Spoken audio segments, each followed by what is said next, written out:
The past few weeks we've had some, what I'd call just some doozies of an Old Testament reading. And I don't blame you if that reading for today sounded a little like the Charlie Brown teacher. Blah, blah, blah, blah, blah. It's okay. There's a lot going on. And so last week we had King David, who was anointed as a child. And the gap between that reading and this reading is several chapters, but it could fill a mini-series, you guys. And somebody tried to do that a little while ago, the story of King David and everything that happened to him.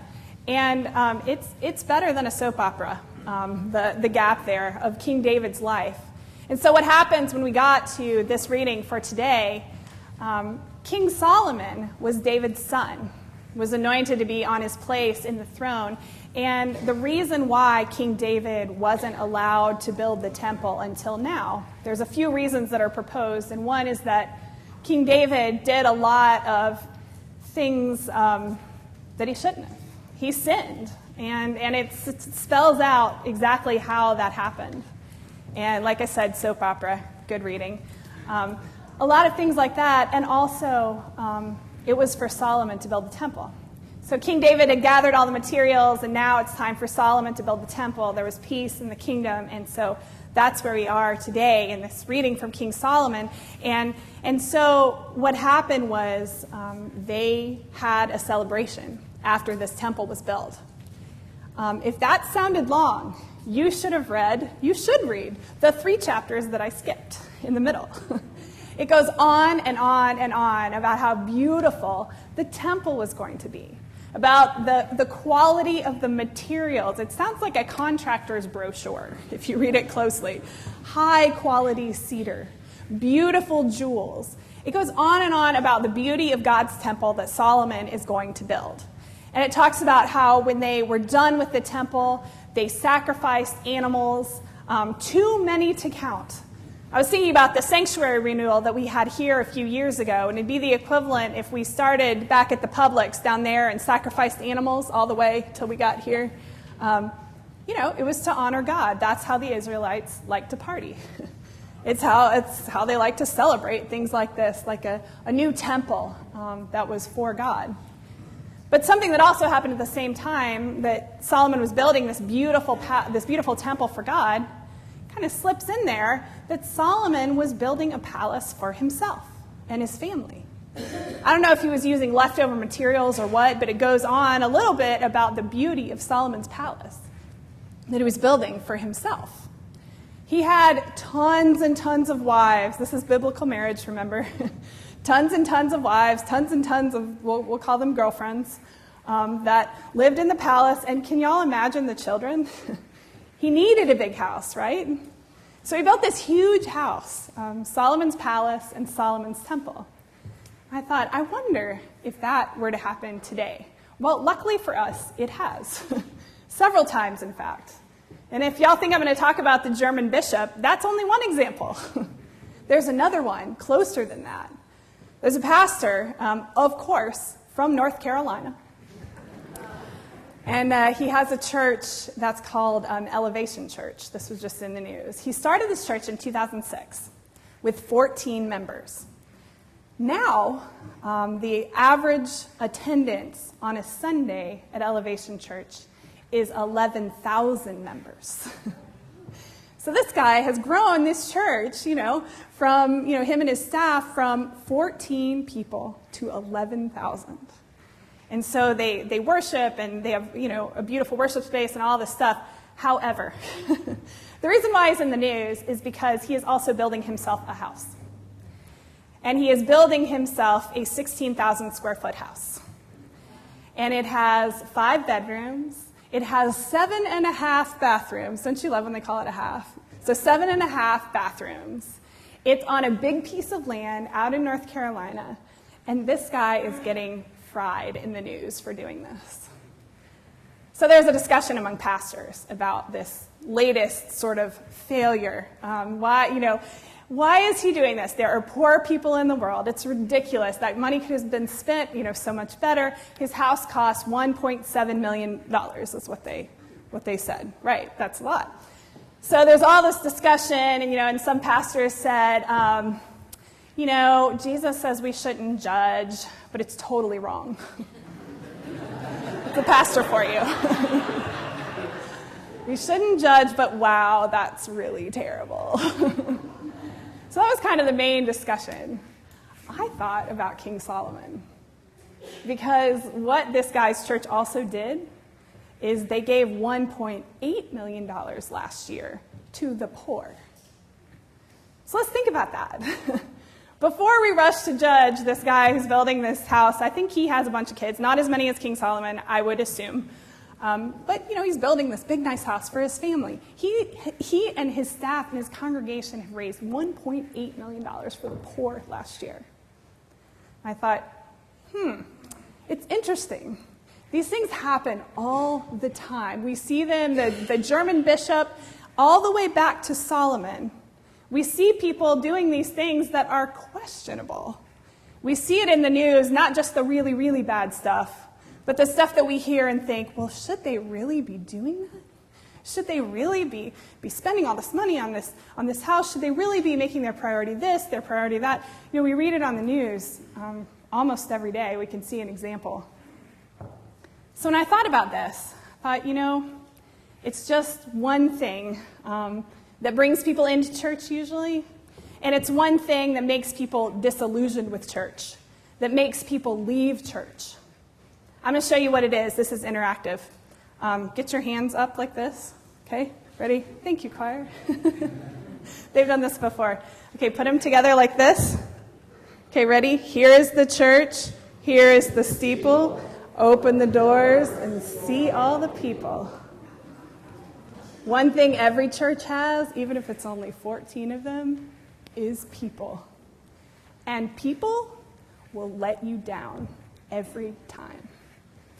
As wonderful as people can be, and we know that in this church and in other churches you may have been a part of, people are amazing. They will show up for you. They will bring you casseroles. They will do all kinds of things. And they will also let you down. And church leaders will let you down. And you will read in the news things that will make you never want to come into a church again. I do too. I met a woman last night at the Saturday night service who came for the first time with her friend, one of our members. And she said, well, I go to church every Sunday, but on TV. I thought, okay. She said, but I'm here, and I like this.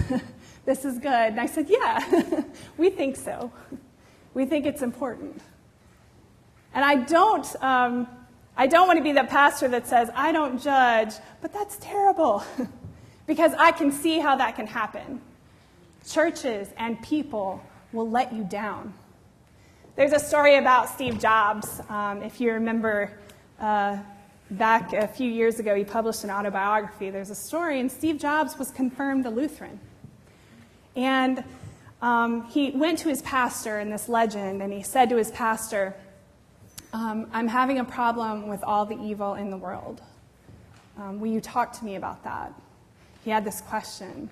And the story goes that his pastor couldn't answer his question well enough, and he left the church.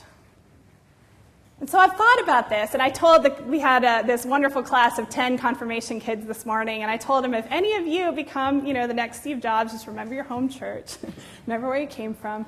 And, they all looked at me like, whoa. They didn't know he was confirmed Lutheran either. But what happened is I thought a lot about it, and I wanted to go back in time and say to that pastor, answer his question. He could have been a Lutheran. He could have spoken for us. That kind of celebrity and genius, that would have been amazing, a testimony to God's gifts. I want to go back in time and say, you know how to answer this. We all learned in seminary how to discuss evil in the world. We know this. We talked to that little boy. But the more I thought about it, the more I thought that, church leaders and even pastors, contrary to popular belief, are people. And I wondered when Steve Jobs asked him that question, I wonder if it was, just hypothetically speaking, after he had preached 3 times and taught a Sunday school class and maybe taught First Communion and some confirmation and 4 committee meetings, hypothetically, if Steve Jobs came to his pastor then, maybe his pastor said something like, Steve, buddy. Can you imagine little nerdy Steve Jobs, a 12-year-old?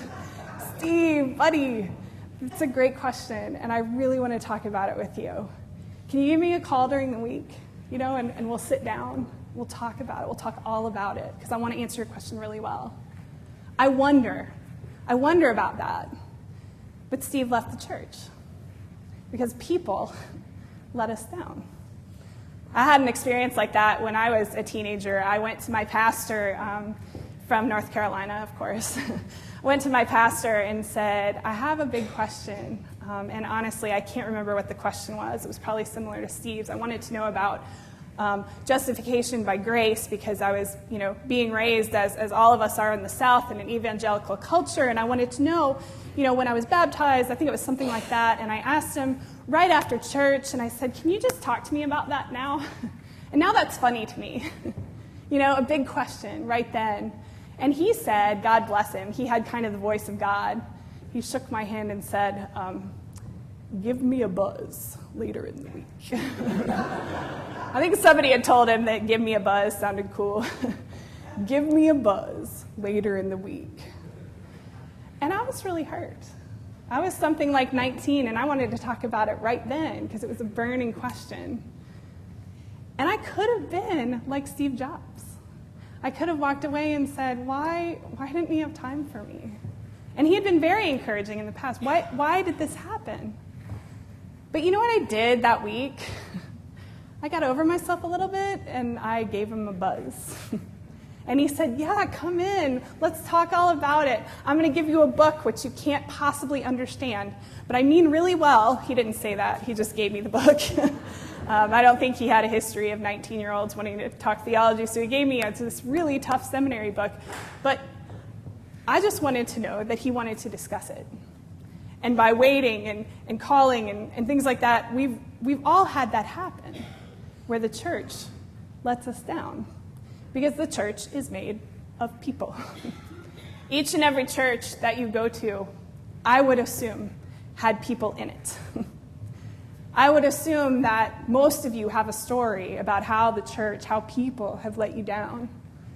Those confirmation kids this morning, there are 10 of them. They are adorable and hyperactive, and they love each other. And you can see all of them, just their potential and their gifts.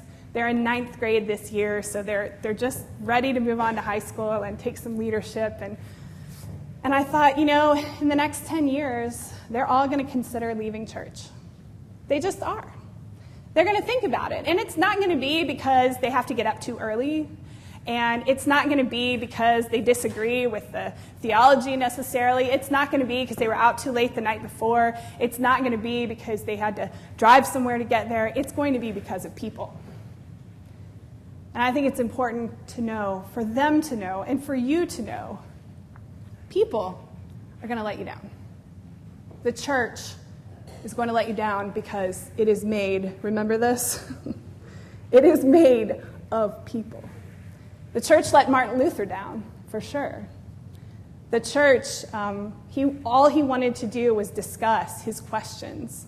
All he did was wanted to discuss these questions about how the church could be made more accessible to all people. If it were up to Martin Luther, we would all still be Catholic. We would hear about God's grace, and we would hear the Bible in our own language. But we would all still be Catholic. He wanted to keep us all together. But the church let him down. This happens again and again. And so, what's the point of this? Why don't we just all go to church on TV? I've heard it's good on Sunday morning. I've never seen it, but I've heard there's good stuff on Sunday morning.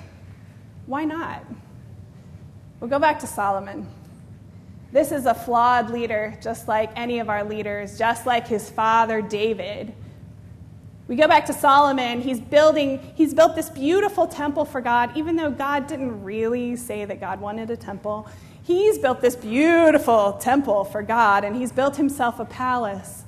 and they've sacrificed the animals, and they've come into the sanctuary. It's all ready.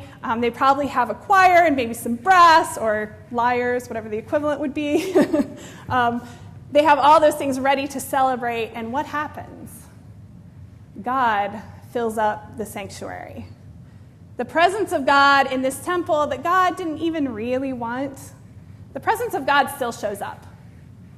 People are going to make mistakes, and they're going to do ridiculous things like build giant temples and palaces and all those kinds of things that we have a hard time forgiving them for. But God still shows up. And the presence of God, it says, is a mystery. It's a cloud. It's like thick darkness. And what I imagine is that for a little while, it clouds all of their eyes from the person sitting next to them that they don't really like, from looking around at all the people that have let them down. It clouds their eyes from even the beauty of the sanctuary so that all they can experience is the presence of God. And that's our point. We all know people are going to let us down. Churches are going to let us down because they're made of people. But the point is, when we gather together, no matter where it is, if it's in the Vatican, if it's here, if it's in a shack in Guatemala or Haiti, the presence of God will fill that space. God promises to show up. Amen.